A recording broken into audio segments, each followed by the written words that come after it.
Allez, bonjour tout le monde, c'est Guillaume. On se retrouve aujourd'hui pour la dernière vidéo de ce Sherman. Donc on va attaquer l'effet de vieillissement, de salissure, etc. Et donc je vais essayer de vous expliquer ma méthode au fur et à mesure. Is the weathering time? Ça le fait, non, en anglais?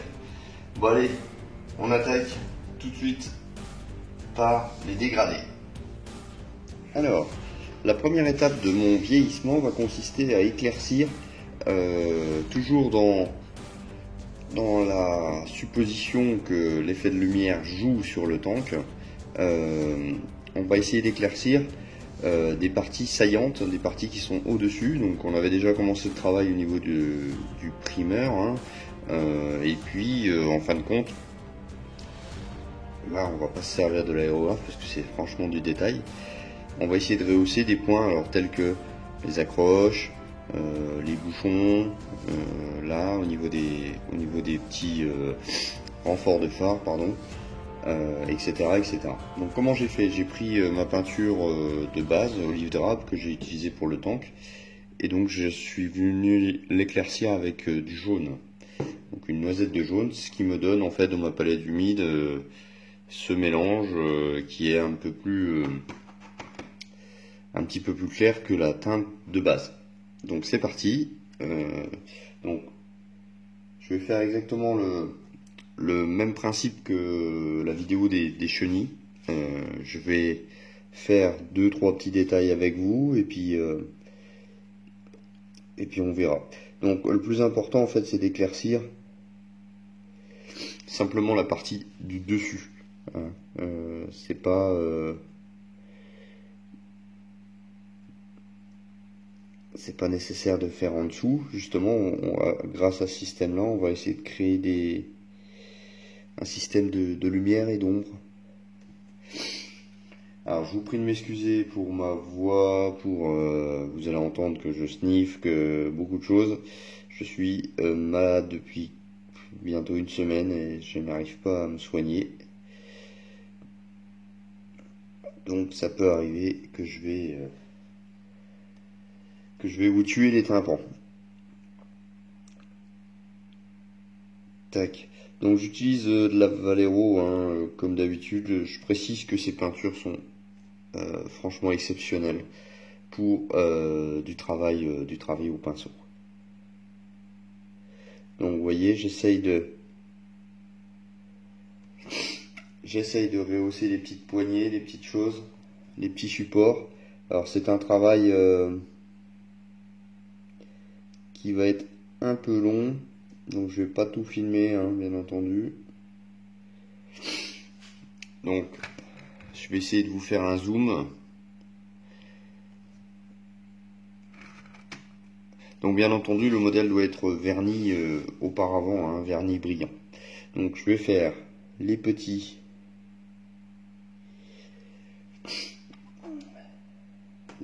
écrous.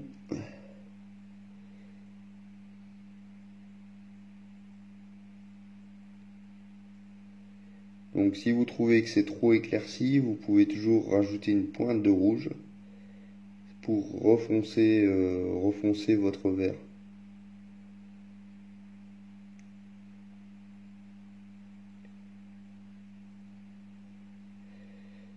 Donc comme vous pouvez voir, j'ai pas encore mis les accessoires. Je compte en fait faire mon wash et ensuite seulement ensuite je viendrai mettre tous ces petits accessoires. Donc si vous voyez que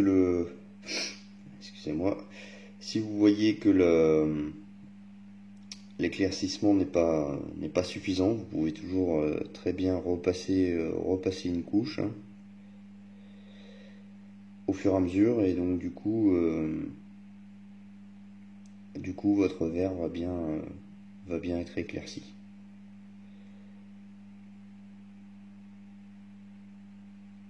Tac. Donc est-ce que ça va? Vous voyez, c'est relativement léger, on peut comparer ici à gauche et à droite.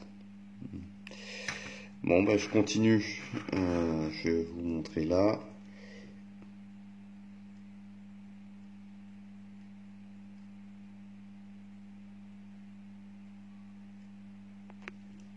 Pardon.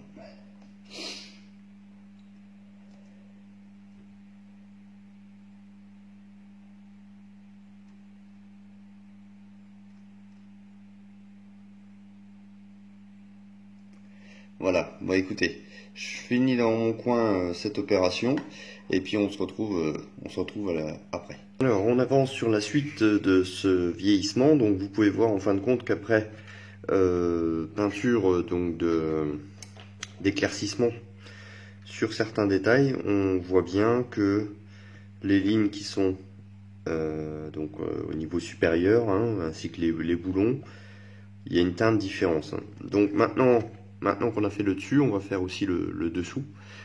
Donc je vais utiliser du wash, donc du panel line, hein, c'est exactement la même chose. Donc je vais utiliser ce coup-ci du panel line noir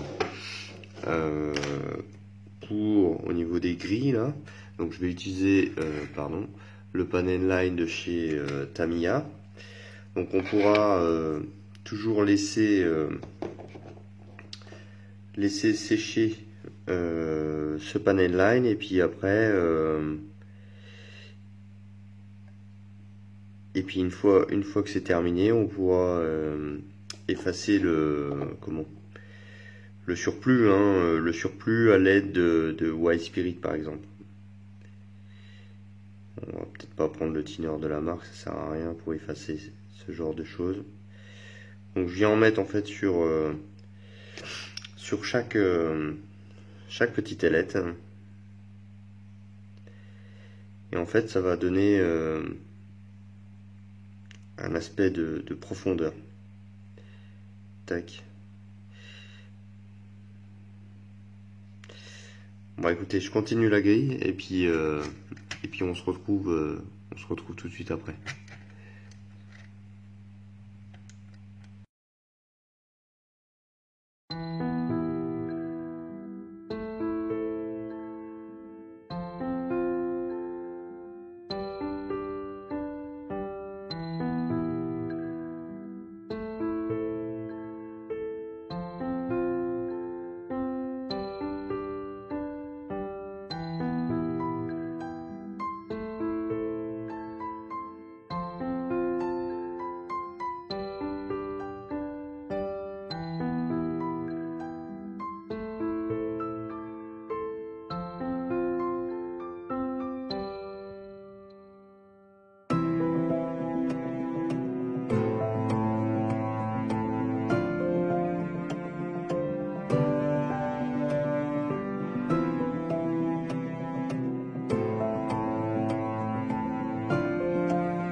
Voilà, donc j'ai passé des washes, ça se voit un petit peu là sur les contours, sur les ridelles, les supports de plaques, je pense, au niveau des soudures, hein, au niveau des jonctions.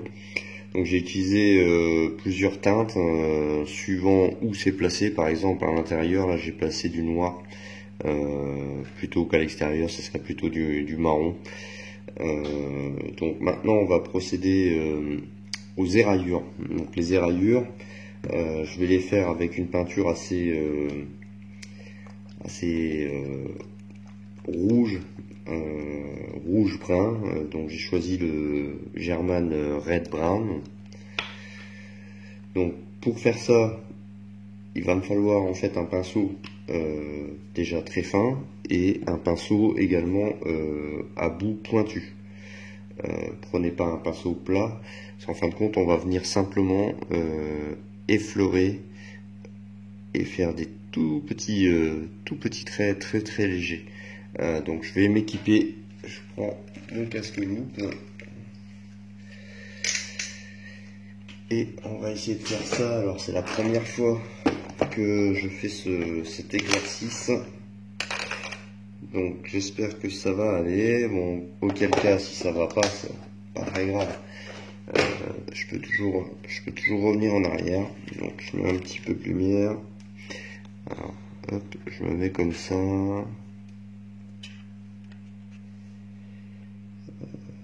Est-ce que ça va aller pour vous?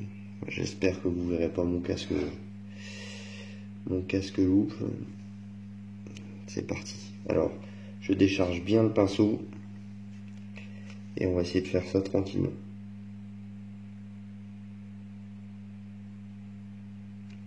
Là, peut-être pas bien assez. Donc ça va pas être évident pour un premier coup.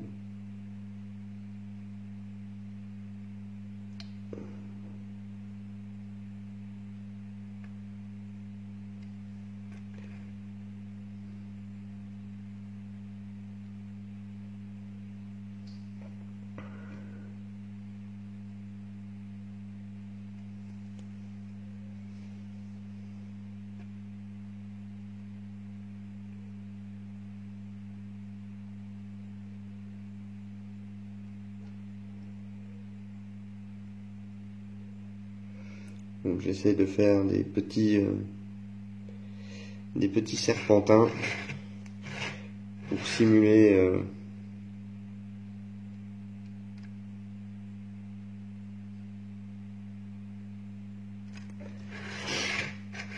une rouille. C'est pas, mon pinceau est pas très pointu.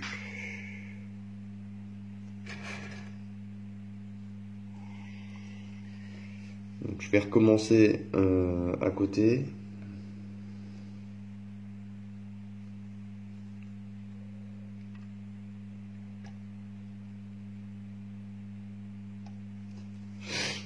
Franchement pas évident.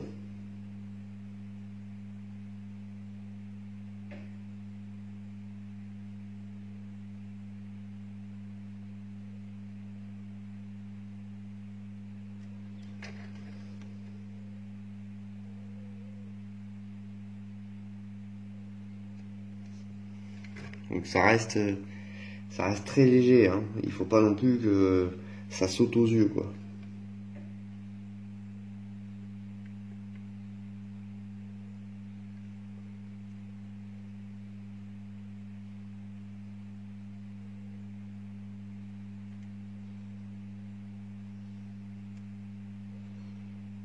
En fait, souvent sur les avions ou sur les blindés, souvent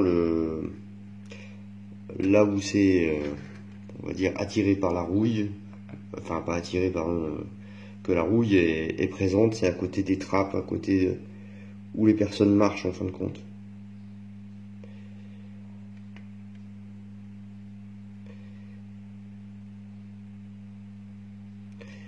C'est un exercice, hein, c'est un exercice bien appliqué, ça doit être très bien. Alors je vais changer, hop là, je suis carrément hors zone.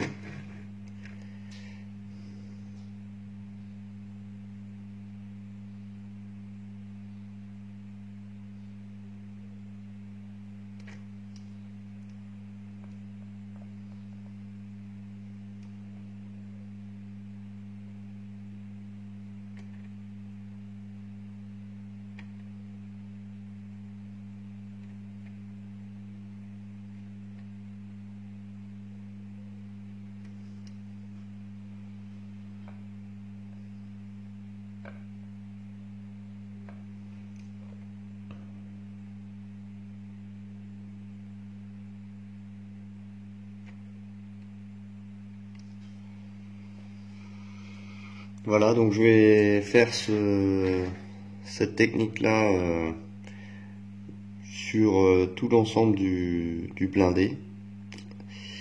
Et puis donc on se retrouve après. Ok, alors maintenant que j'ai passé mon éraillure un petit peu partout, donc vous pouvez le voir, j'ai pas trop forcé non plus. On peut prendre avec une éponge, ça rend le travail plus aléatoire. Et voilà, ça reste subtil. J'ai utilisé également le Light Rust pour faire une deuxième teinte sur la rouille. Donc j'ai pas encore fait la tourelle, pardon. La tourelle, je la ferai après. Donc on continue, en fait, on va faire l'encrassement sur le côté. Donc j'ai utilisé beaucoup de sortes de peintures. Donc ce que je vais faire, c'est que je vais faire des points aléatoires, peu importe l'endroit. Tac, tac, tac. Je lave mon pinceau. Je prends une deuxième couleur. Donc là j'ai choisi un Desert Yellow. Donc on peut faire vraiment où on a envie. Tac, je nettoie mon pinceau. Plus vous mettez de couleur, plus vous allez avoir une nuance. J'ai peut-être mis un peu beaucoup. Donc voilà, je suis en train de venir tatouer, si je peux dire, mon tank. Il me reste une couleur. En fait, j'ai prévu 5 couleurs. Je pense que ça fera un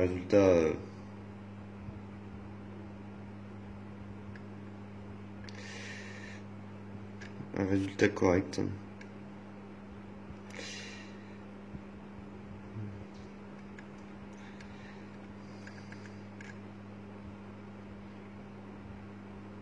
Voilà.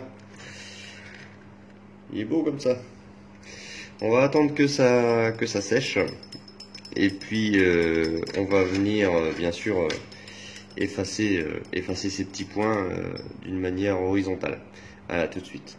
Donc voilà, mes petits points sont secs. Maintenant je vais pouvoir prendre du thinner. Alors vous pouvez prendre, ça se fait à l'huile également. À l'huile il faut prendre par exemple du white spirit. Donc vous prenez un pinceau plat, vous l'épongez sur un petit tissu et vous venez tout simplement frotter pour que votre peinture puisse laisser des traînées. Donc bien entendu il faut essuyer de temps en temps, le pinceau. Et en fait les couleurs vont venir se mélanger pour donner un aspect coloré.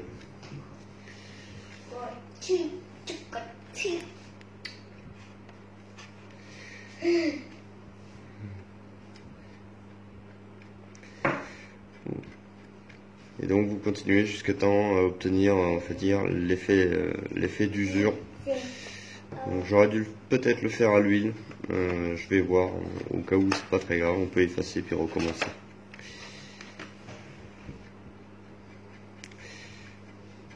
Voilà, de retour. Donc je confirme, en fait, pour faire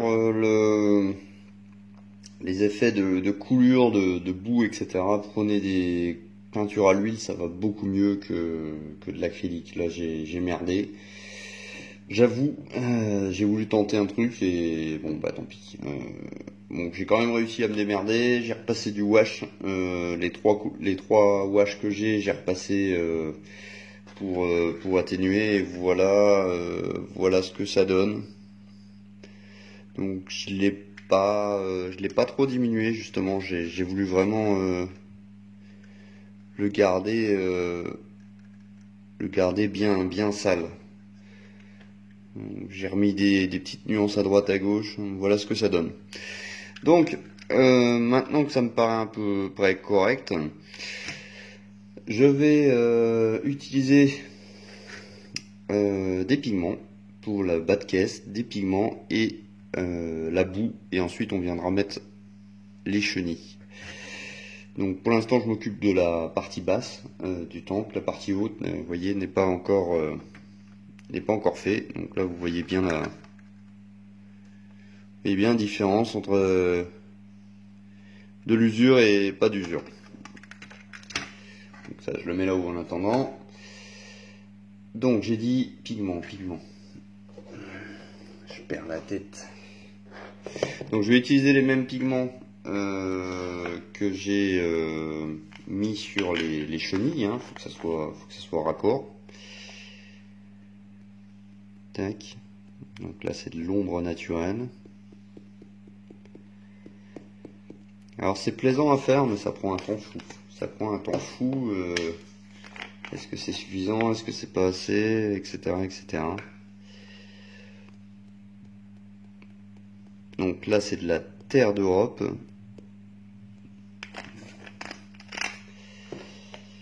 Et de l'ocre jaune.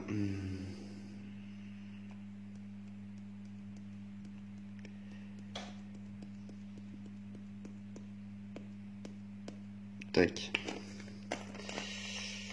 Donc je viens prendre un pinceau. Ouais. Donc ce qu'on peut faire, je vous avais pas montré la dernière fois, on va prendre notre thinner ou notre fixateur. Vous trempez votre pinceau dedans et vous venez badigeonner la zone.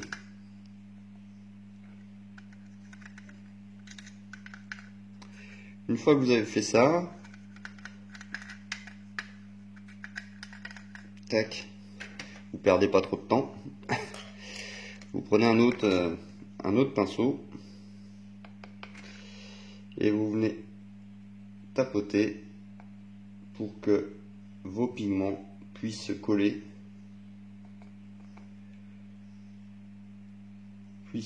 directement à la zone mouillée que vous avez fait juste à l'instant. Donc ça permet en fait en tapotant de rester aléatoire. Donc après bien entendu vous pouvez aussi venir tapoter.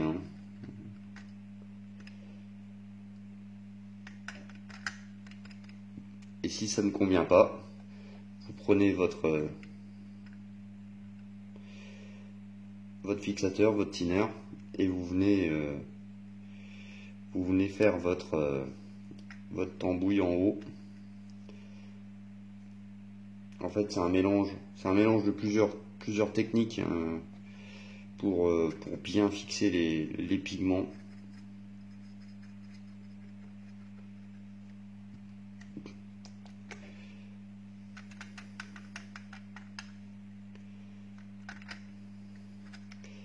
Donc si vous avez un char, je suis en train de mettre mes doigts partout, si vous avez un char que les galènes puissent se mettre seulement à la fin, mettez-les à la fin. Ce sera beaucoup plus pratique.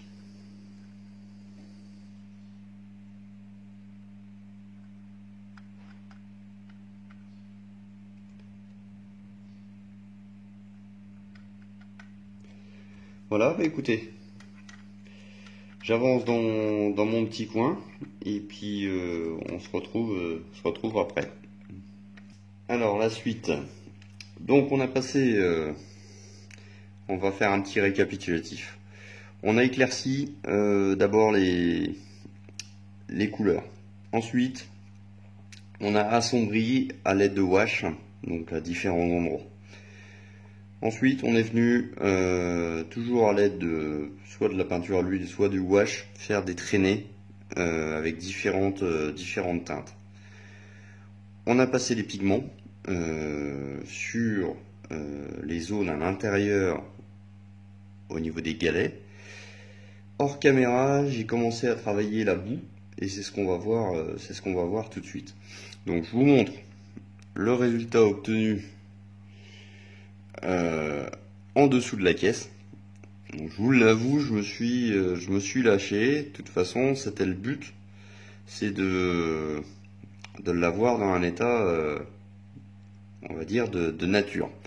Donc, j'ai d'abord passé les pigments sur les 3 tons, et ensuite je suis venu à poser la boue. Donc, j'ai travaillé la boue plus au niveau des galets, parce que c'est là que la chenille tourne, donc c'est l'endroit où c'est que ça doit être le plus sale. Donc j'ai pas encore fait sur le côté, justement, je vous attendais. Pour faire ça. Donc, rien de très compliqué. Vous prenez un pinceau. Alors moi je vais utiliser un pinceau plat. Donc la consistance du produit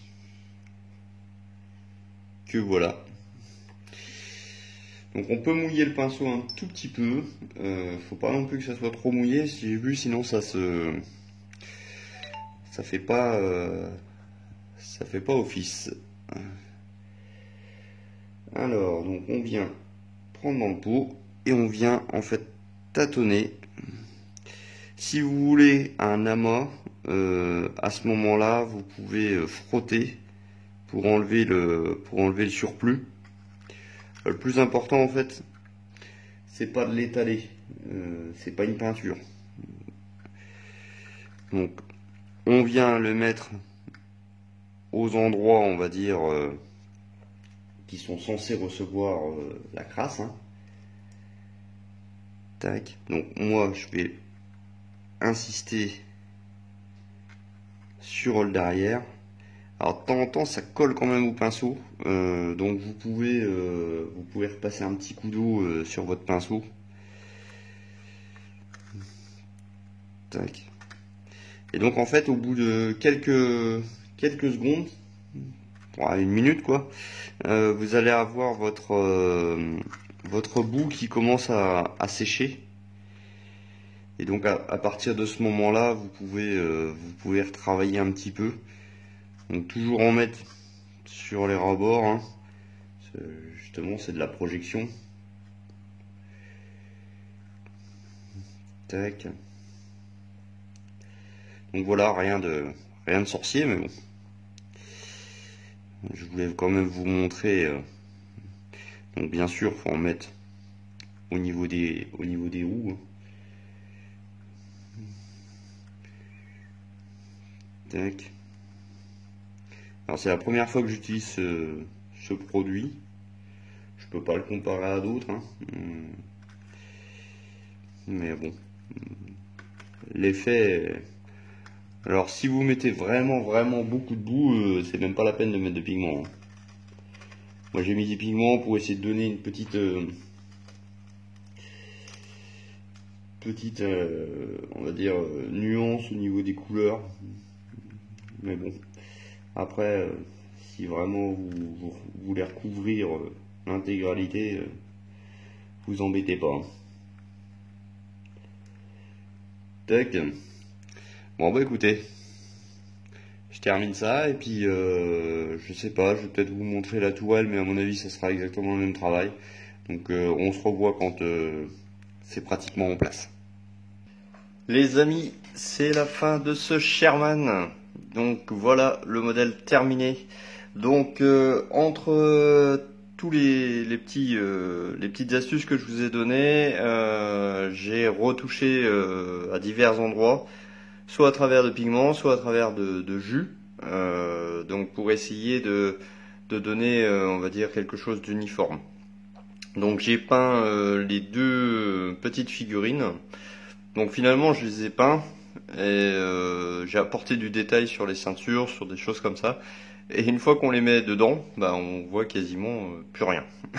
Donc si vous faites ce kit, attelez-vous sur la tête mais pas sur le reste. Quoi dire d'autre?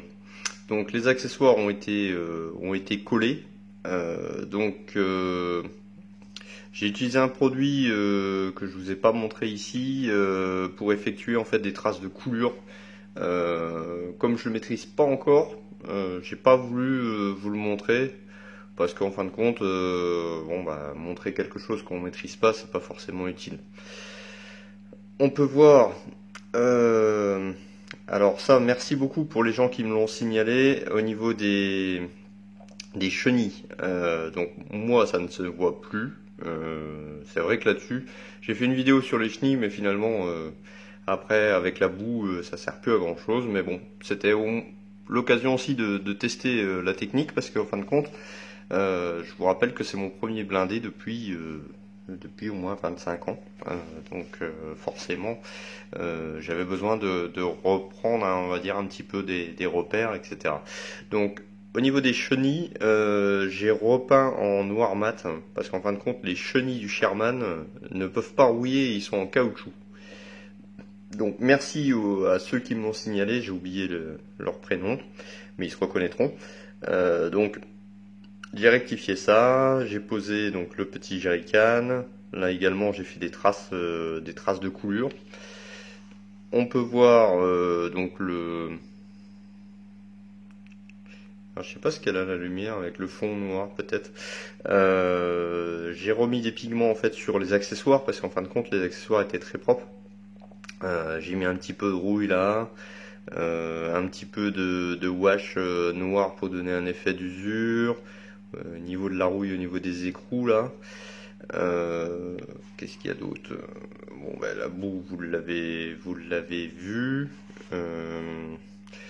Le chef hop là. Le chef de char a ses petites jumelles. Alors, je vois une ligne de moulage, pourtant je l'ai gratté, je l'ai poncé, bon tant pis, c'est pas très grave. J'ai posé donc la mitrailleuse. Hein. Donc il n'y a que les sacs que j'ai pas trop vieilli, parce que je me suis dit que ça n'avait rien à voir avec le char. Donc les accessoires d'arrière, alors bizarrement, je dis bizarrement parce que il m'en reste plein de caisses à munitions. Ils m'ont demandé de faire 8 jeux de grandes caisses, 8 jeux de petites caisses, et finalement on les met pas. Donc va savoir. J'ai repassé donc pareil pigment et aspect coulure ici au niveau des bidons. Hein. Ça peut en effet que l'eau puisse glisser. Hein. J'ai posé donc les sacs, les casques, les choses à munitions. Donc quand j'ai posé mes accessoires, ils étaient encore un peu trop clairs par rapport au reste du tank. Donc j'ai repassé un jus marron pour essayer d'unifier un peu tout ça. Le petit bidon a reçu également un effet de coulure, là vous voyez, ça se voit au niveau de la caisse. Donc j'ai retravaillé des petits détails, franchement je me rappelle plus exactement, mais je peux pas tous vous les montrer, mais voilà, donc le chef de char, on voit bien, alors, attendez, vous voyez qu'au niveau rouille, faut rester en fait dans les zones. Donc il y a encore certaines zones où c'est que j'ai volontairement pas effacé. Vous voyez au niveau là, le travail fait quelque chose de correct. Et le dessous, vous voyez qu'en fin de compte, j'ai gardé les pigments. Pourquoi? Parce que les pigments c'est important. Pour donner une nuance, on va pas mettre de la boue à 100%, donc il y a encore des zones où c'est qui sont accessibles. Donc on les voit encore, alors peut-être pas à la caméra, mais moi je les vois. Sur le dessous, voilà, là on les voit bien. Donc par contre la peinture, ouais, j'aurais peut-être pas fait une peinture, on va dire digne de ce nom. Ça servait pas à grand chose. Voilà, bah écoutez, j'espère que ce montage vous a plu. Vous avez découvert des choses. Moi, j'en ai découvert beaucoup. Je vous rappelle, hein, mon premier blindé depuis longtemps. Donc, j'ai franchement apprécié ce travail. Ça change des voitures, ça change des autres montages que j'ai pu faire. Donc je suis assez satisfait de moi, même si j'ai choisi l'option de la facilité avec l'encrassement. C'est vrai que j'aurais choisi un modèle plus propre, ça n'aurait pas été aussi pas facile, mais dans ce genre-là. Mais bon, un Sherman, je voulais vraiment qu'il soit dans son jus, comme on dit. Donc voilà, merci d'avoir regardé cette vidéo. Dites-moi ce que vous en pensez, et puis on se retrouve la prochaine vidéo. Là, ce coup-ci, on attaque, on bouge plus, on se met sur le cuirassé et on va le finir ce cuirassé. Allez, ciao, merci, bye bye.